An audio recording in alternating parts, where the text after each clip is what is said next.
Одоо Монгол улсын нийслэл Улаанбаатар хотод 19 цаг 15 минут болж байна. Харин Солонгос улсын нийслэл Сөүл хотод 20 цаг 15 минут болж байна. Солонгос дахь монголчуудад зориулсан хэрэгцээт мэдээллүүд, өдрийн онцлог пост, сонирхолтой бичлэгүүдгээд Солонгос дахь монголчуудад зориулсан шууд эфир танд хүрч байна.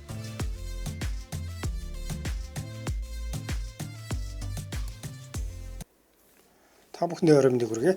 Солонгосын тухай бүгдийг мэдээлэх Солонгын орны нэвтрүүлгийг эхэлж байна. Эфир төлөвлөгч Бат. Хөтлөгч Чанцал дулам ажиллаж байна. За тэгэхээр нэвтрүүлгийн эхэнд өнөөдөр өрх мэдээллийн товчийг танилцуулъя.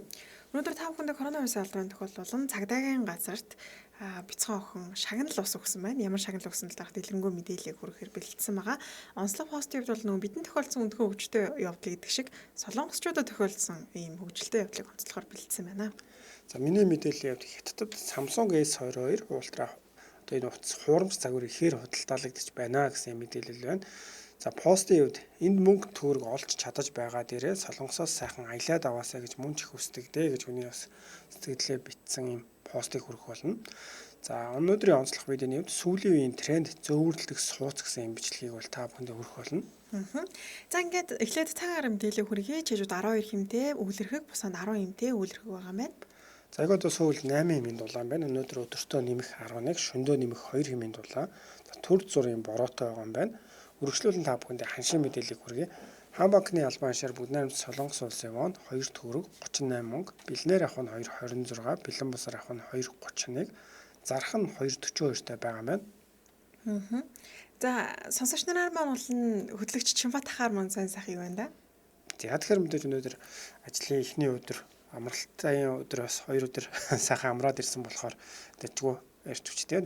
Бид дээр ярьжсэн хүүхдийн цэцэрлэгийн суглаа гэдээ бас хэлжсэн. Овоо азар бас хүүхд байна. Суглаанд нь тэнцээр өнгөрсөн л оноо тийм мессеж ирээд тэгээ өнөөдрөөс цэцэрлэгийн анхны өдөр нь эхэлж байгаа. Тэгээ өглөө ажилдаа ирэхээс өмнө бас багаагаа цэцэрлэгт нь хүргэж өгөөд тэгээ бас ажил байлаад орохгүйгээ уйлаад авах бол өгсээр их дуртай гүгээд орчихсон. Тэгээд ер нь баг манаас өнөөдрөөс албанд явж байгаа нэг иймэрхүү сонь сайхантайгаар энэ 7 хоногийг бол өгтөж байна. Чамаар сонь сайхан байна. За надаар сонь сайхан гэх юм бол үнийг хайхтар тийм том сайхан байхгүй гэдэг. 2 өдөр амарчаад ирэх сонь сайхан байхгүй гэж. 2 өдрөөс хунтаж идсээр байгаа даа. Яа тэгэхээр түрүү 7 хоногтны хагас өмцөнд би нэлээд олон юм хэзээ хөдөлгөөнтэй. Тэгээ нэг коронавирусын дараа өвчин тусаад тэгээ нэг сөрөг нөлөө гэсэн чи булчин өвдөх юм шинж тэмдэг илэрдэг гэдээ уншчихгүй юу. Тэгсэн чи мэдгүй ингээл булчин өвдөд таа санагдаа. Чи хизээ туслаа. Би чинь мартчихжээ хэдээ туслаа. Өнгөрсөн төлөө. Одоо л мартагтаа тийм. Тэгээд биш нэг байнга алхалт хийгээд байгаа. Тэгсэн чинь 2 өдөр 7 хоног ерөөсөө гэртээ амархгүй ингээд бандаа иш тишээ ингээд ажилдаа яваад исэн чинь ядраад тэгээ энэ 7 хоногт ер нь бол аюу сайхан гэртээ амраад хагас өдөр л яхаа тэгээ өдөөс хойш сургалтандаа явах нь явсан. За тэгээд нэг тиймэрхүү санамтай байлаа. Тэгээд нөгөө шин семестр эхэлсэн учраас хичээлээ бас хийгээд лекцүүдээ бас уушаал нэг тиймэрхүү байлаа. За тэгэхээр та бүхэнд мөн асуултаа танилцуулъя. Өнөөдрийн асуултын хувьд 2020 оны байдлаар Солонгос улсын хичнээн иргэн хөлийн чандад амьдран суудаг вэ гэсэн юм асуулт байгаа. Чинь Монгол улсын маань хувьд бол за нэг 200 мянган орчим хүмүүс гадаадад амьдарч байгаа гэдэг юм тоо ер нь бол нэг бүдэг бадаг байдаг ч Солонгосын хувьд бол энэ тоо их тодорхой байдаг юм байна. Тэгэхээр Солонгос улсын хичнээн иргэн хөлийн чандад амьдран суудаг вэ гэсэн юм асуулт өнөөдрийн асуулт байна. Сэтгэлээсээ уншиж төрөөдрөө сонсогч маань орой минь сайн хоёроо гэсэн байна шүү. Орой минь хүргийн хичээл тохоо сонсогч маань хөтлөгчд, найруулагч болон сонсогч найз нартай шинэ 7 хоногийн мэндэ нартай сайхан өдөр байна гэсэн байна шүү. За мөн босоод бас мэндчлэгээ төвшүүлсэн мөх сонсогч нартай орой мэндийг хүргэе. За тулгын соном цэгийн цэцэг. За мөн бабуул орой мэндэ гэсэн мэ цэгийн цэцэг. Энэ эмхтэй нэх хөөрхөн ярьж нэдэгтэй гэсэн байна шүү. Оо баярлаа. Зөндөө ормаалаа. За тэгэхээр эхлээд эхний мэдээллийг хүргэе. Өнөөдөр бүгд найрамд Солонгос улсад коронавирусын алдрын 139,624 тохиолдол шинээр бүртгэгдсэн байна. Өнөөдөр өглөө бас ажиллаа хийж байхдаа мэдээлэл үзэж хаад ер нь энэ сарын сүүл 3 сарын ихээр за 3 сарын дунд үе хүртэл ер нь бол коронавирусын халдварын оргил үе Солонгост үргэлжлэх юм байна. Тэгэхээр бүгдээрээ маскаа сайн зүүгээд эрүүл мэндэд анхаараарай. Тэгээ хизээ ер нь бол гэж бодогдоод байгаа шүү дээ. Хизээ нэгэн цагт тусах нь ойлгомжтой. Тэгэхээр одоо тусаагүй хүмүүс байгаа хүмүүс ахын бол витамин уугаад урьдчилан сэргийлээд сайн эрүүл мэндэд анхаараад тусны дараах бас эмчилгээгээ ч гэсэндээ эмнэлэгдэр очихгүй ч гэсэндээ за магадгүй миний хувьд бол яг нь витамин уугаад ер нь бол дархлаагаа унаахгүй байх тал дээр л нэлээд сайн анхаарахыг хичээж байгаа. Тэгэхгүй бол ер нь бас нэлээд ядардаг юм байна. За тэгэхээр эхний мэдээлэл хүргье. YTN дээр бас ийм мэдээлэл гарсан байна. Facebook дээр бас бичлэг болоод орсон. Тэгээ нэлээд олон хүмүүс лайк дараа сэтгэл үлдээсэн байлээ. Ямар ч хэлэхээр өнгөрөөж 2 сарын 10-ны өдөр Бусан хотод байрлал нэг цагдаагийн газарт бага насны 9 настай охин ийм загтал бариад цагдаа дээр очсон гинэ. Тэгээ тэр загтлын цагдаа ингээд уншсан чинь дотор нь талархлын бичиг байсан байна. За тэгээ талархлын бичиг дээр нь миний төрөвчийг олж өгсөн цагдаа ахта баярлалаа. Ингээд танд талархлын бичиг буюу одоо шагнал байдлаар өргөмжлөл маягаар гэх юм уу те бэлгэлж өгж байгаа гэсэн байна. Тэгээ хажууд нас том хүнтэй утсан юм шиг байлаа. За ингээд талархлын одоо шагнал авчлаа шүү дээ цагдаа та гэд бас хажууд нь ярьж байгаа тий сонсогдчихсэн. За тэгээ энэ охин маань бас өөрөө төрөвчийг алга болгоод цагдаад мэдэгдээ. Тэгээ цагдаа нар маш хурдан түргэн шуурхаа олж өгсөнд нь талархаад загтал бичсэн байгаа. За мөн загтлынхын доторх юуг нь унших юм бол юу яатсан байл бодвол аав ээжээр бичсэн болов уу яг ингээд шивээ дээдэл дээр нь магтаалын талархлын одоо эрхийн бичиг гэд бичсэн. Тэгээ энэ охин дотор хэсэгт нь ийм учраас ингээд талархаж байна. Цагдаа ах нартаа баярлалаа гэд. Тэгээ мэдээллийн сүүл хэсэгт нь одоо шагналыг авсан цагдаа нараас бас ярилцлага авсан байлаа. Ямар сэтгэл төрж байна гэдгсэн чинь одоо маш их баярлж байна. Тэгээ яг нөгөө ажил хийж байгаа урмыг бол ийм зүйлээс л авах шүү дээ. Цаашдаа ажиллах хичээнгүлэн хийнэ гэж бас ярилцлага өгсөн байлаа. Хүүхдийг харах юм бол хөрхийн нэг 6 мургаатай ч юм уу иймэрхүү жоохон охин байх ч юм уу бодвол ээж аавда тий би энэ цагтаад ийм юу гэж болох уу гэдээ ярьсан баг. Тэгээ ээж аав нь хөрхий хэвлээд тэгээ энэ дээр нөөрөө бас бичээд ингээд цагдаагийн газар бол авчиж бэлгэлсэн байна. Зарим нэг зүгээр энгийн бас одоо тэдэн жилийн ой өргөмжилч гэдэг юм уу иймэрхүү зүйлийг бодоход энэ хамаагүй их үнцэнтэй санагдаж магадгүй бодогч. Тэгээд дээр нь одоо сошиалар болон хэвлэл мэдээлэлээр их гарч байгаа учраас дурсгалтай болсон. 9 настай хүүхд юм байна шүү тий. 9 настай Хёна гэдэг нэртэй охин юм байлаа. Тэгээд баг сургуулийн 2 дугаар анги гэсэн. 2 дугаар ангиас сурагч байлаа. Ямар ч байсан бас бичээд бас сурчихсан. Тэгээ өөрийн гараар бол ингээд бас бэлгэлж байгаа юм байна.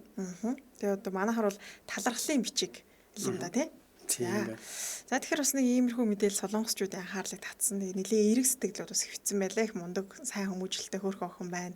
Нэр үнэхээр бид нар цагдаа нартаа талархах ёстой зүйлээ талархах хэрэгтэй штэ гэд олон сэтгэлүүд бичигдсэн байлаа. Тийм мэдээний доор бол ер нь зүрхээр бол нэлээ их сайн болчихсон байна.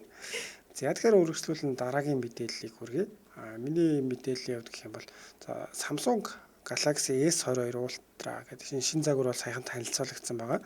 Тэгээ MBC дээр гарсан мэдээллийн хувьд энэ загвар бол 14 өнөөс захиалга аваад одоо 26, 28 гэдэг ер нь гадны орнуудаар дэлхийд даяар бол зарж эхэлж байгаа.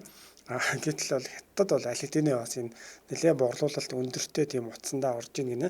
Тэгээ энэ бас одоо шалгаад үзэх юм бол хятадд одоо Alibaba гэдэг юм хөө онлайн сайтуудаар S22 бол маш хямдхан зарагдаж байгаа юм мэдээлэл байгаа юм л да. Уг нь бол энэ утасны хувьд өөрөө одоо iPhone 13-тай өрсөлдөхөөр хамгийн сүүлд гарч ирсэн байгаа. Камерын хувьд бол одоо өөртөө бас түүхэнд гэх юм уу тий одоо өөрчлөлт гарсан учраас хамгийн шилдэг нь байгаа. За бусад хүмүүст хэрэгцээтэй тухтай ийм олон зүйлийг бол агуулсан юм утас гэж байгаа.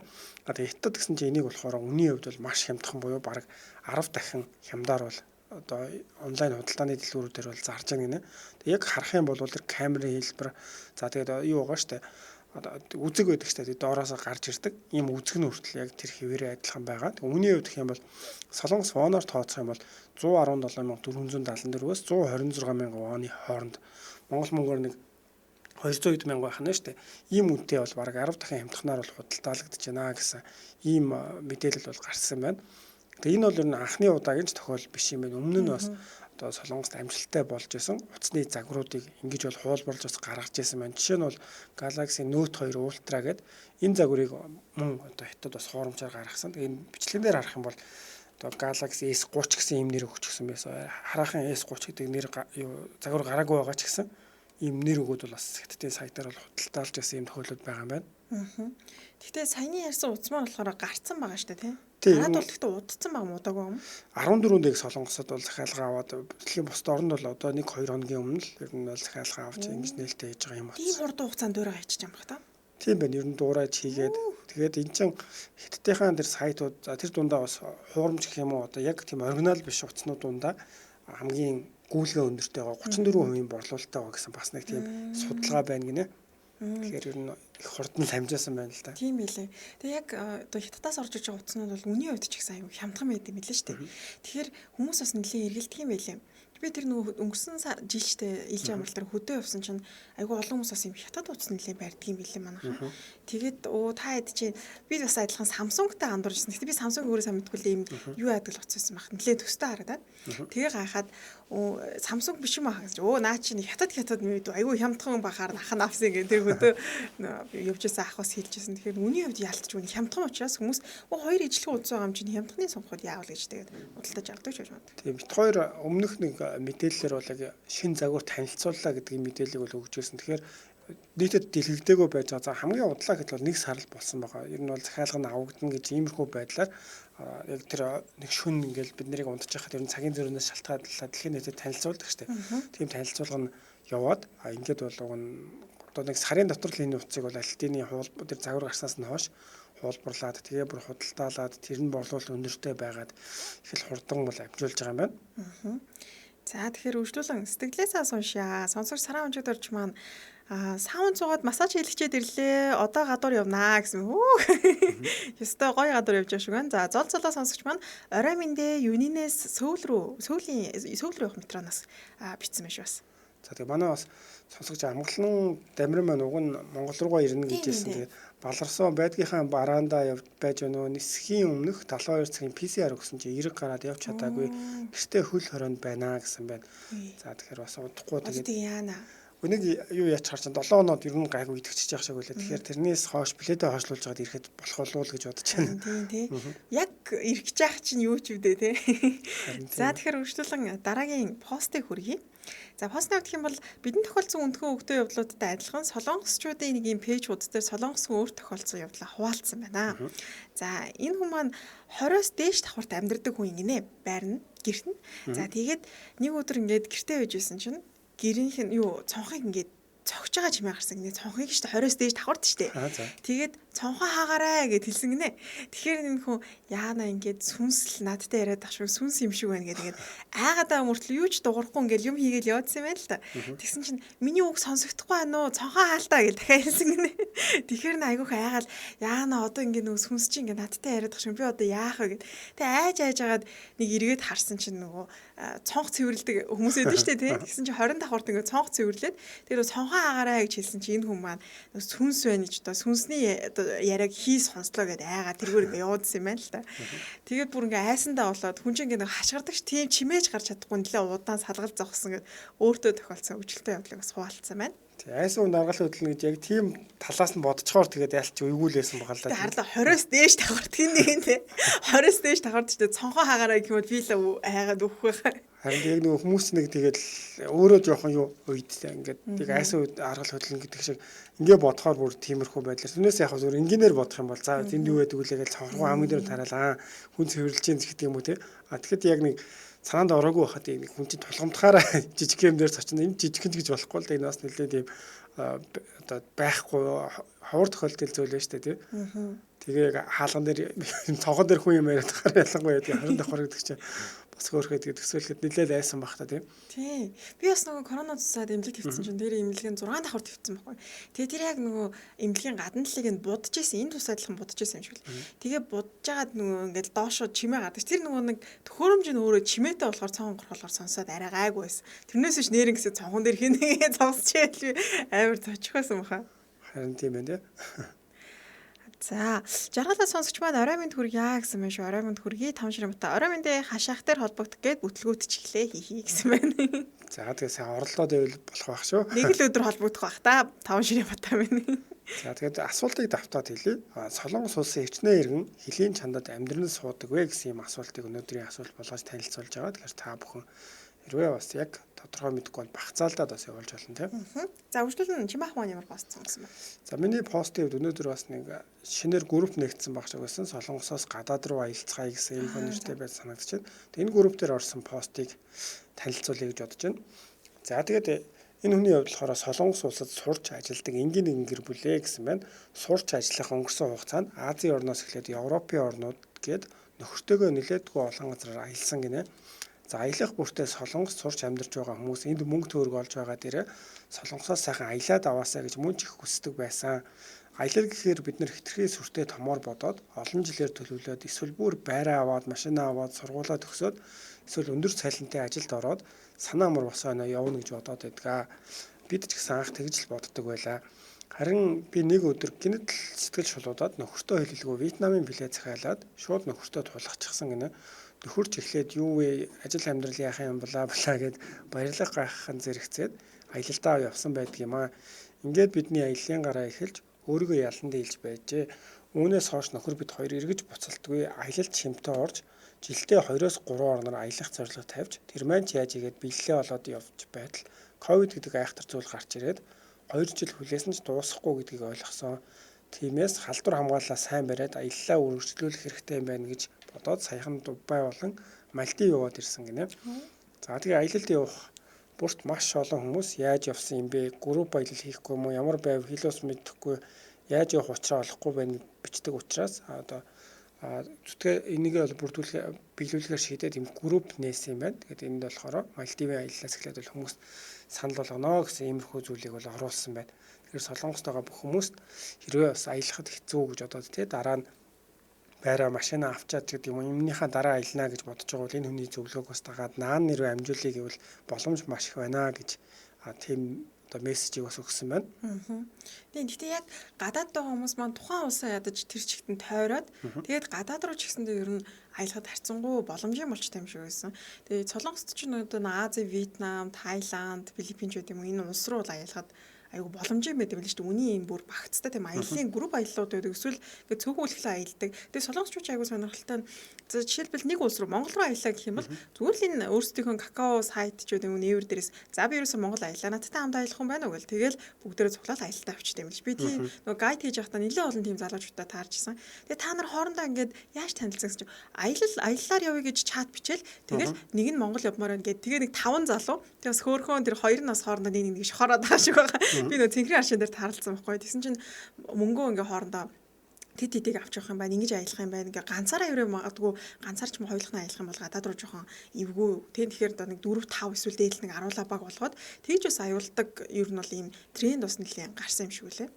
Энэ эмэгтэй бас бичсэн дээр энэ гэр бүлийн хувьд бол жилдээ заавал 2 3 орноор аялах юм зорилго тавиад тэгээд энэ нь бас бэлэлээ болоод байдаг. Гэт миний хувьд яг манай гэр бүлийн хувьд жилдээ нэг орноор заавал аялна гэдэг зорилго бас 15 оны үеэс тавьсан болоо да.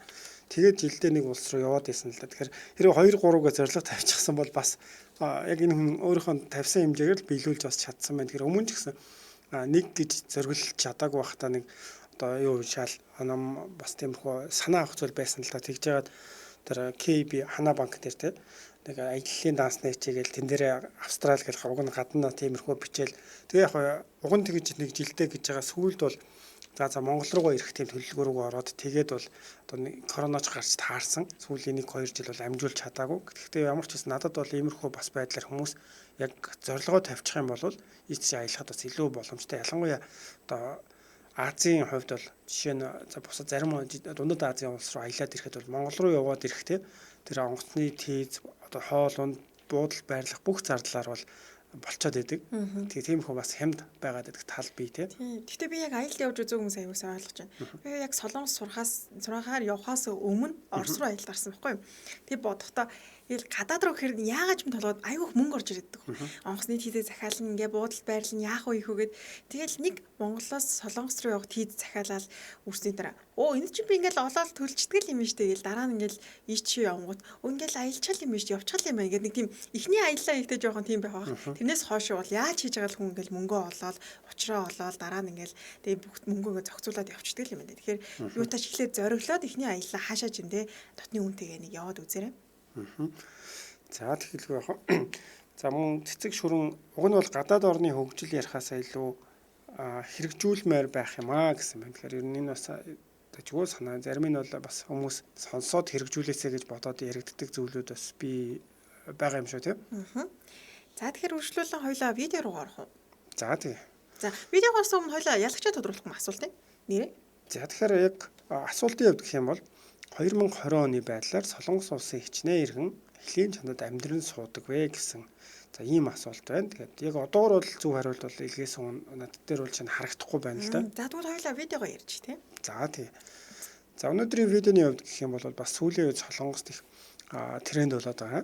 Ийм хөрхөө нэг 12 пион гэдэг монголоор бол 39 м2 орчим ийм орон сууц байна л да. Зөөврийн хамгийн гол нь давуу тал гэх юм бол ийм орон сууцыг бас тэгэхээр хийдэг болсон байна. Тэгэхээр энэ үнийн хувьд ч гэсэн ер нь надад их зүгээр санагдсан.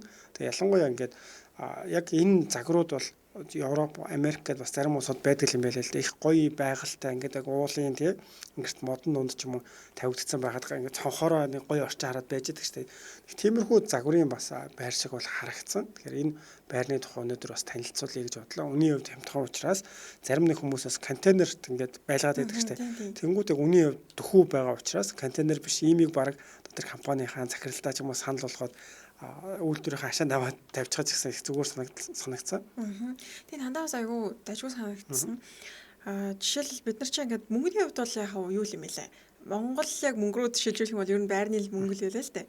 Тэгээ солонгосчуудын хувьд энэ яг зөөврийн хаусыг яагаад сонирхоод байгаа гэхээр бас ингээд адилхан хөдөө гадаа очихоор ингээд байрлах газар жоох хэцүү байдаг юм байна л да. Тэгэхээр эн чинь нөө зөөврөх учраас за энд байрлаа гэхэд ингээд сайхан нүүлгэлтийн машин дээр ачаал ингээд аваад явчих бас боломжтой. Гэхдээ яг хувь хүмүүс биш. За энэ компанида тий энд байрлуулна гэж захиалга өгөх юм байлаа. За тэгээд эхний нэлээ олон загвар байлаа. Тэгээ энэ бичлэг дээр бол яг хамгийн наан харагдаж байгаа нь хар байшинг бол танилцуулж байгаа. Хоёр давхар хоёр талдаа балконтой байлаа. За тэгээд 1 м2-т 39 байсан уу тий 39 12 франкээр Монгол руу хөрвүүлэхээр нэг тий 39.6 м2 болж илээ. Өндрийн хувьд гэх юм бол 4 м өндөртэй. За тэг өргөн бол 3.3 м, урт нь 6.5 м ийм өндөртэй юм байлээ. Тэгээд за энийг бол ер нь угсрахад бол барихад 15 өдөр шаардлагатай байдаг юм. Манай сонсогчдоос за нэг нь бас оролцож явахад ийм яг ерөөхдөө тийм байр бас барьдаг юм байгаад байсан. Нэг өдөр бол тээвэрлэнэ. Тэгээ надад бас хамгийн давуу санагдсан зүйл нь гэхээр яг цаана энэ бичлэгийн цаана харагдаж байгаа энгийн үйлдвэр харагдаж байгаа. Яг юм үйлдвэрт гадаад ажилдаа авахд тэр хүн бол жишээ нь байрлаж ажиллах шаардлага бол нэлээд их гардаг. Тийм контейнеруудыг бол үнийн бас нэгдээс харахад ер нь бол бараг ойролцоо зарим нь бол гарч ирж илээ. Одоо яг 6 сар хувааж төлөхөөр гээл сард 8.5 сая төлнө ч гэдэг юм уу. Тэгэд хэмжээ нь бол жижигхэн байгаа. Арай хямдхан гэх юм бол хамгийн хямдтай 10 сая вон. За тэгэл ер нь 20-30 сая вон бол энгийн тэгсээр 8 зүгээр контейнерууд байгаад байдаг. Тэнд гадаад хүмүүсийг амьдруулдаг. Тэгэхэд энэ бол нэг дахиад нэг 8-9 саяыг нэмээд яг ийм одоо бүрэн хэмжээний байртай болох юм боломжтой байгаад байгаа. Тэгээ нийт бол 39 сая вон авцсан мөлий тийм татвар матвар нэмэгдээд тэр нэг Монгол мөнгө рүү шилжгээр 70 сая вон гараа авчих واخа. Гэхдээ Солонгос дотор магадгүй яг ийм байр сонирхож байгаа хүмүүс байх юм бол эсвэл магадгүй сайн уу хэлсэн шүү дээ хэрэгжүүлэх санаа гэдэг чинь одоо яг манай Монгол ч гэсэндээ ийм төрлийн байрнууд байх юм бол зөөрлөх боломжтой. Бид нар ч ингээл 100 тий очиод яг сайхан ингээ хаус ч үгүй юм цуслан дээр очие гэхээр хаана газар байгаа бид нар ч нөгөө өөрсдийн газартай болцсон шүү дээ тий. Тэр газар дээр одоо байшин барих гэхээр үнэтэйж байд юм. Тэгвэл ийм зөөврийн хаус байлаа юу зүгээр. Тэгээ яг гэрлүүгээ юу хот руугаа зөөчж болно тий өдөөнөө авчиж тавьчих болно. За тэгэд нэг хаус ороход сая дурдсан 15 өдөр болдог. Гэхдээ бол энэ хугацаанаас шалтгаалсан юм. Хүмүүс захиалга өгөхөөр магадгүй одоо хоёрын давхраас арай өөр доторх загварчлалыг өөрчлөе гэх юм бол бас захиалга өгөх боломжтой. Тэгээ гадна талаас харахад бол хоёр такттай. За нэг давхраар нь орох юм бол шууд галтойгоо харагдаж байгаа. Галтойгооны цаана ариун цэвэр өрөөтэй. Ариун цэвэр өрөө нь бас нэлээ том юм байлээ. Тэгээ 50 литрийн ус байрлуулсан. Тэгээ тэр усны саваараа ингээд угаалгын машиныхаа доор нь бол байрлуулах хэсэг байрлуулсан. За тэгээ шүршүүр ариун цэвэр өрөө нь хоёр бол юу нэг хэсэг нэг өрөөнд ингээд байрлаж байгаа. Тэр наан галтойгоноос хөөрхөн том хэмжээтэй юм байлээ. Тэгээ галтойгооны хажууд нь хөргөж байрлуулах хэсэг байгаа. Тэгээ хөргөж байрлуулах хэсэг болохоор магадгүй нь хоёр хаалгатай хөргөжтэй айл байж болно шүү дээ. Тэгэх юм бол тэр тухайн захиалга ууж байгаа газартаа хоёр одоо хаалгатай том хөргөж байрлах юмаа гэж захиалга өгөөд өөрчилж болно. Тэгээд хоёр давхар гэсэн шаттай. Тэгээд шатныхын доор нь бас гутлын 50% бол хийгээд өгсөн юм байлээ. Ер нь яг энэ дээр бол хамгийн одоо жижиг ерөнхийдөө хувилбар нь байгаа даа. Тэгэхээр энэс том байлаа гэхэд яг машинаараа зөөж очивол нэгдүгээр хэсэг, хоёрдугаар хэсэг, 3 4 гээд ингээд нийлүүлээд давхарлаад одоо угсраад гэх юм уу тийм. Иймэрхүү байдлаар байгуул одоо барьцдаг хамгийн гол нь энэ чинь нөгөө давуу тал нь гэх юм бол үйлдвэр дээрээ барихаар тэр хүмүүсийн хувьд бол яг очиод нэг байшин барилга барьдаг шүү дээ. Тэгэхэд бол ялч юм тээвэрлэх хугацаанууд их орно. Тэгэхэд энэ чинь болохоор үйлдвэрт нь бүх юм бэлэн байж байдаг. Тэгэл одоо бүх зүйлээ барьчаад ачаа явчихна. Яг доотлын одоо шал хэсэг байгаа тийм одоо суур байгаа. Энийг нь бол цементээр ч юм уу өөр байдлаар шийдэж болно. Эсвэл арай жоохон энэ модын хэсгийг томоор хийгээд тэгээ өшөө жоохон сунгаад тэрийг нь болохоор хүмүүс гаднаа суух ч юм уу иймэрхүү байдлаар бас тогтжуулах боломжууд бол байгаа юм байлээ.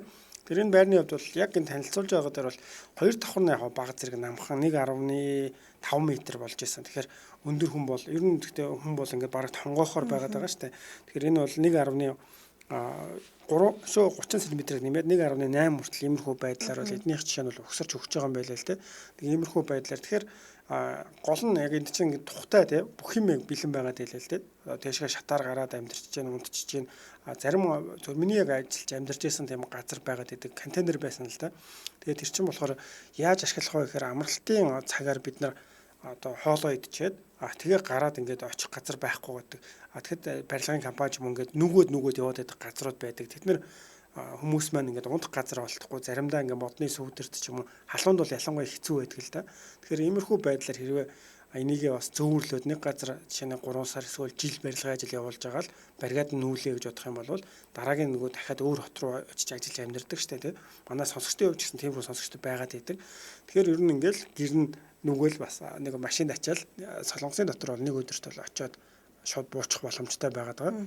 Тэгэд шалан бас нөгөө халдаг солонгосчууд юм тийм системийн хувьд бол яалтчгүй шалан дандаа халдаг шалтай байдаг шүү дээ. Нэг давхар хоёр давхар нь хоёулаа шалан халдаг юм билээ. Тэгээ хоёр давхараа сая хэлсэн метр 50-аас эхлээд метр 80 хооронд чинь метр 80 см-тэй хүн бол яг жоохон өндөрсгөөд тэгээ зогсох боломжтой. Хоёр талдаа тагттай тэр баруун талынхын тагт нь болохоор гээд гараад шууд зогсох боломжтой. Зүүн талынх нь болохоор арай жижиг юм билээ. Тэнд нь суугаад нэг кофе ч юм уу уух боломжтой. Гэхдээ магадгүй нөгөө анх удаага одоо хөдөө ч юм уу те хаус бодож байгаа хүмүүс юм бол ийм бас байл зүгээр мэлээ. Гэхдээ бид нар бол яг ингээд шууд Солонгосоос нь Монгол руу оруулж ирээд яа одоо ийм барьсныг нь оруулж ирнэ гэдэг дээд хэцүү шүү дээ. Тэгэхээр санаа аваад магадгүй бас Монголдоо нэг ийм байшин те жижигхэн хаус барих санаатай хүмүүс ах юм бол энийг бас харахад илүүдэхгүй болов. Тий Солонгосын хувьд давуу тал гэх юм бол яг энэ хэрэгжихэд одоо тээвэрлэлтийн хувьд бол зам өргөн байгаа даа л да. Тэгэхээр дээр нь дээшгээ тулах зүйлүүд бол гайгүй байгаад байдаг. Тэгэхээр яг эднийг бол барайл яг тэр том трак том машинуудад бол ачаад явахад ямар ч асуудалгүй. Монголын хувьд бол яг магадгүй зүгээр иймэрхүү бидний санал болгож байгаа зарим видеонууд бол Монголд бас хэрэгжиж болохоор жишээ нь Индонезийн тэр сандлын үйлдвэр гээл тийм Солонгост ажиллуулж агаад Индонезид хийгээд тэгээд одоо яг ашигтай ажиллаж байгаа эрхтэн тухай гарч ирсэн. Энэ ч гэсэн ер нь бол магадгүй хотоосоо жоохон зайдуу энэ үйлдвэрийг байгуулаад яг цуслан лагерын байшингуудыг барьчаал ачаад явцдаг тийм. Нэг иймэрхүү байдлаар шийдэх юм бол нэлээд тийм амар одоо нөгөө хүлээж авч байгаа хүндээ ч гэсэн маш амар тэр байшин хүлээгээд 100 болохгүй зүгээр нэг өдрийн дотор өгсөрч нь гэхээр нөгөө газраа бол яг бэлтцсэн тийм. Өөрийнх нь хүсэлтийг харгалзаж үзээд тогтчлолтууд энэ хий чинь. Тэр нь сүүлийн үед хараад байгаа хүмүүс нэг байгальтайгаа илүү ойр байх сонирхолтой болчихсон. Тэгээ энийг бол гоё газруудад тавилаа гэхэд яг цонх нэлээд томтойгоор хийгддэг. Тэгэхээр яг дулаалга ч юм уу тэр талаасаа Монголын нөхцөлд бол арай өөр байдлаар шийдэх шаардлагатай байна. Энэ дээр яг зөв орсон тийм зүйлүүд барилгын материал талаасаа гэх юм бол банз, панер, тэгээ дулаан тусгаарлагч, гөлтөн, за гипс, силк, обой гэсэн иймэрхүү байдлаар бол үндсэндээ ханыг бол аль юм зузаан байдлаар бол хийж гүйцэтгсэн байлаа. Тэгээ Солонгос чинь яг харьцуулах юм бол манайх бас нэлийн хүүтэжтэй өвөлдөө хөдөө байх юм бол тэгэхээр ялчгүй бас өөрчлөгдөх зүйл байгаа бах. Гэхдээ магадгүй санаа авъя гэх юм бол санаа авах зүйл бас Солонгос зүүн. Би чинь 2 жилийн өмнө хаа 100 ээлжийн амралтаараа ийм орчуулга нараад. Тэгээ тэр орчуулга болохоор маш том ийм үзэсгэлэнгийн орчуулга. Эднэр Солонгосоос бараа бүтээгдэхүүн оруулж ирчээд Монголдоо ингээд сутчилж байгаа. Тэнгүүд Солонгос компанийнхнаас хүмүүс ирсэн ингээд ярилцж байгаа юм л да. Тэгээ би болохоор ийм худгийн асуудалтай тэрэн дээр орчуулганд гарсан. Тэгээ гарсан чинь тэнд хамт гарч ирсэн хүмүүс маань яг хоёулаа энэ юуг заалаа жоохон тойроод Солонгосоос монголчууд юу оруулж ирсэн хоёулаа хамт хараад явъя гээд. Тэгээ хамт хараад явсан чинь өө эн чинь ийм штэ гэж надад ярьж байгаа хгүй. Тэгээ манай монголчууд бас нөгөө шалны халаалтыг оруулаад ирсэн байна л да. Тэгээ шалны халаалт ороод ирсэн чинь би асуухгүй энэ шалны халаалтанд тэгээд тана юу Солонгост юу нь бол ямар хуу байдаг юм бол тэгээ сайндаа ордгоо муудаа ордгоо гэсэн чинь юу нь бол хамгийн муу шалны халаалтыг оруулж ирсэн байна. Бүр ингээд сайныг нь оруулж ирээд тэгээ хүмүүс нэг чанартай юм гэх юм бол хүмүүс худалдаа авалж гисэн нэмэгдэн. Манайхан болохоор яг тэр хүн Солонгос хүн хэлж байгаа юм л да. Манай одоо монголчуудын хувьд бол ингээд хамгийн хямдхныг нь оруулж ирээд тэгээд тэрэн дээр айгүй үн нэмж зараад байна гэд. Тэгээд үндсэн үн нь юу н ойролцоогоор хэд байд юм болоо асуусан чинь манад оруулж ирээд зарж байгаа нь болохоор бараг тэр солонгосчуудын зарж байгаа үндсэн үнээс бараг нэмэгдэхээр нилээ их нэмсэн байсан л та. Тэгээд солонгос хүн тэгжлээсэн. Ер нь бол судлаад оруулж ирэх юм бол солонгос зөндөө байгаа. Өөрсдөө бас хайх хэрэгтэй болов уу гэд. хэлж байсан. За тэгэхээр энэ дээр бол яг бит хоёр зүгээр миний хувьд бол ялангуяа нэг сонгохдоо нэг магадгүй үйлдвэрийн захирал нь байгаа л удаан хугацаар ажиллах байгаа хүнд контейнерт амьдруулад байдаг бол ийм бас юм байна. Өмнөний хувьд ойролцоо байна гэж санал болгоод тэгээд тохиолдвол зүгээр яг энэ сугийн хувьд бол өшөө тиймэрхүү нэлээд олон бас одоо жишээ нь бол тоноглолцсон машинууд байгаа. Одоо яг тэгэхээр хүмүүс аялах дуртай хүмүүс те яг гэртээ байгаа юм шигээр ингэж тэр ачаан хэсэг дээр галтгоотой унтах амрах хэсэгтэй за дээр нь бас гоё ямар шийдлүүд байж болох уу гэд тийм зүйлүүд байгаа. Нөгөө талаар одоо байр бас маш хүндээ орж байгаа тийм нөхцөлд яг ийм авчираад ингэж 2 3 давхар бид нар ингээ харахад бараг тийм хаустай ингээд их гоё загвартай хэлбэртэй тэгээд тэр чин террастай бүхэмдээ болчихж байгаа. Иймэрхүү өргөн хэмжээний тиймэрхүү бас загварууд нь байлаа. Гэхдээ яг нөгөө барилга бусад зүйлтэй харьцуулахад бол хямдхан одоо 206 сая гээд метр квадрат нэг юм бол энэ чинь 57 пён гэхээр бас 100 хэдэн метр квадрат болоо явчихж байгаа. Иймэрхүү бараг 150 болох нь ш 3.3-аар үчгэр. Тэгэхээр иймэрхүү солонгост бол бас сүүлийн үед нөгөө байрны үнийн өсөлттэй холбоотойгоор өөр шийдлүүдийг бол нэлээх ирж хайж байгаа. Тэгээ ая тухтай байх, дээр нь амрах, зугаалах гэдэг зүйлээ бас хангах ийм боломжтой бол болчихж байгаа тийм. Тэгээд би бас нэг солонгос залуучуудын талаар ер нь бол нэг байрны үн чинь ингээл жил нэмэгдэж байдаг шүү дээ тийм. Солонгост бол ерөөсөө за одоо яг нөгөө 90-ад оны ч гэдэг юм яг нэг 20-оос 30 насны залуучууд бол энэ насандаа шүү. Энэ насандаа бүр ингээд солонгос байранд орно. Тэгээ өөрийн эзэмшлийн үлгэр хөрөнгөтэй болно гэдэг бол бараг боломжгүй зүйл гэж байгаа юм. Тэгэхээр үнэхээр үнэтэй тэгээ солонгос залуучууд хичнээн хөдөлмөрлөө ч гэсэндээ байрныхаа тэр нөгөө түрээс дээрээс нь тэр чинь нөгөө барьцаа мөнгө байгаа шүү дээ. Барьцаа мөнгө чинь хичнээн том байранд орсон ч гэсэндээ яг үйл хөдлөх хөрөнгө худалдаж авж байгаа тэр мөнгийг олно гэдэг бол яг мэдээж баяжсан тий баян хүмүүсийн хувьд бол боломжтой. Зүгээр яг нөгөө энгийн ингээд хөдөлмөрлөөл төрийн албанд алба хааж байгаа хүмүүсийн хувьд бол түрээслээд ингэж л амьдрах боломжтой. Тэрнээс яг өөр ингэс үйл хөдлөх хөрөнгөтэй болно гэдэг бол баг энэ насанд чинь хэцүү байх таа гэдэг нэг юм юу хүн хэлжсэн график дизайнер гэж штэ. Нөгөө барилга бас барьдаг тийм юунаас бас мэдээлэл уншиж байсан юм байна. Тэгээд яг үйлдвэрийн хувьд болохоор Чуннаамд бол байдаг юм лээ. Би бас Чуннаамд өөрөө ойрхон байсан учраас тэнд яг одоо миний нэг очдог байсан газар гэх юм бол одоо энэ кемпинжан гэдэг хүмүүс амралтаар очиж хонох боломжтой. Гэхдээ бол давуу тал нь гэх юм бол яг энэ амрах одоо биднийхээр бол чинь гэрт юм уу эсвэл бол энэ байшинд очиж бид нэр амардаг штэ. Тэгэхэд бол яг тэр бүх юмд байгаа хэрнээ зүгээр чиргүүлтэй яг машины чиргүүл байгаа байхгүй. Тэгээд тэд нарыг ингээд зэрэгцүүлээд тавьчихсан. Тэрийг жишээ нь Монголд тиймэрхүү байдлаар ашиглалаа гэж бодох юм бол за энэ жилийн манай амралтын хөтөлбөрч гэдэг юм ингээл за Хөвсгөл аймагт гал нэг хэсэг очиод тэрийг эвтэйхэн байрлуулаад тэр чинь өөрөө нойлын асуудал бүх юмаа шийдэж байгаа шүү дээ. Дараагийнх нь бас ар хангаж гэдэг юм уу иймэрхүү байдлаар ингээ улирлын чанартайгаар бас наац цааш нь авч явах боломжтой ийм бас аяллаа зүйлүүд бол Солонгост бас нэлээх түгээмэл байгаад байгаа. Тийм. За тэгэхээр сэтгэлдээсээ үргэлжлүүлэн уншаа. Очрот мөцөгдөх зөндөө санаа авах юм их байна гэсэн байна. За тэгээд Монголын нөхцөлд ийм зүйл хийвэл сайтар зузаан байхгүй бол хэцүү гэх юм шиг миний бодол шүү гэж бас таван ширээ бутаа сонсогч маань бичсэн байна. За тэгээд очрот мөцөг сонсогч маань манад ийм байшингууд барайд эхэлвэл гэж бас бичсэн байна. Солонгост хүмүүс өөрийн гэсэн гэр байдаг юм уу Монгол шиг гэсэн бай тий. Яг өөрийн гэсэн гэр бол хүмүүс байгаад байгаа. Гэхдээ яг мэдээж зарим нь бол миний бодлоор бол ингээд ялангуяа арай настай хүмүүс байр хүнд орохоос өмнө ихийг авчаад тэрийгээ түрээслүүлээд ингээд өөртөө бас ашиг олоо суучаад хүмүүс байгаад байгаа. Зарим нь манайх шиг одоо жишээ нь өндөр барилга байхад надад бас анх очиод удааг байхад их чилжсэн л да. Энэ талынх нь гаднаасаа ялгахдаггүй. Энэ талын барилга нь болохоор өрөөний зохион байгуулалт арай олон өрөөтэй цөөхөн айл. Энэ талынх нь болохоор залуу гэр бүлүүдэд зориулсан арай тийм жижиг өрөөтэй олон айл гэдэг. Гаднаас нь харахад би ялахгүй байсан. Иймэрхүү барьчаад тэгээд тэр усаас нь хүмүүс нөө зээлээр өгчөөд одоо манайхтай адилхан лизингээ төлөөд байж байгаа. Тийм ч зохион байгуулалт их байдаг юм байлээ. Одоо зарим нь бол зүгээр түрээс төлөөд бас амьдрал байж байгаа хүмүүсээс байгаад байгаа тийм. Тэгээ ер нь бол түрээсийн хэлбэр төлөх шүү дээ. Түрээслэн тэгээд барьцаа мөнгө бол нэлээд өндөртэй Солонгост. Тэгээд ер нь солонгосчууд хам өрнөд агаад манайхаар одоо туулгал гэдэг шиг адилхан хам өрнөд агаад одоо мөрөөдлөн тэ ирээдүйд ямар байранд орох вэ гэдээ асуух юм бол хам өрний иргэдээ хам өрнөө харсан гоё байшинд орох ёсоо гэж аюух ярьдаг юм байлээ. Тэгэхээр тэр хавцаа байрны үн бол өстой жихэн маш өндөр. Тэгэхээр түрээсэлж байгаа үнэн ч гэсэндээ бараг нэлээд өндөр гэдэг юм байлээ. За тэгэхээр нэвтрүүлэг маань өндөрлөх болсон байна. Би наанаас амжаад өнөөдрийн асуултын зөв хариултыг хэлчихье гэж бодож байна. Солонгос улсын иргэн элийн чандад бол нийтдээ 2020 оны байдлаар 2,511,521 хүн байдаг юм байна. Яг энэ Солонгос үндэстэнтэйгээ нийлэх юм бол 7 сая 320 мянган хүн бол эхлийн чандад бол амьдран суудаг байх нэ.